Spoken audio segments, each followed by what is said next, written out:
बोलिए राधा रमण सरकार की जय, सतगुरुदेव भगवान की जय।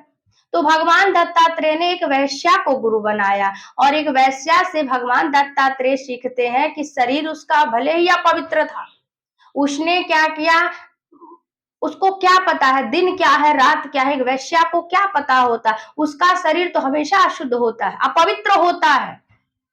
भगवान दत्तात्रेय कहते हैं एक साधु के घर के सामने एक वैश्या का घर था।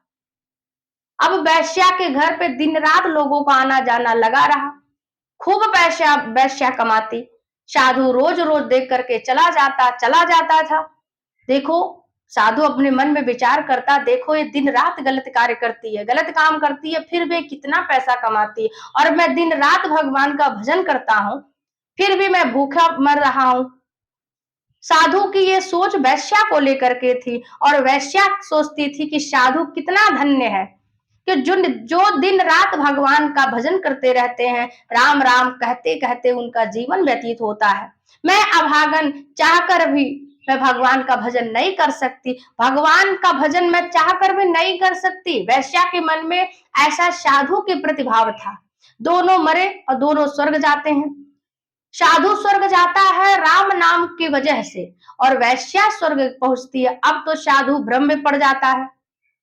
साधु भगवान से पूछा, भगवान ये गलत कार्य करने वाली वैश्या, इसको कैसे स्वर्ग मिल गया? भगवान कहते हैं कि देखो, भगवान कहते हैं माना इस वैश्या का शरीर भले ही अशुद्ध रहा, भले ही अपवित्र रहा, परंतु ये वैश्या मन ही मन भगवान निरंतर भगवत नाम जप करती रहती थी।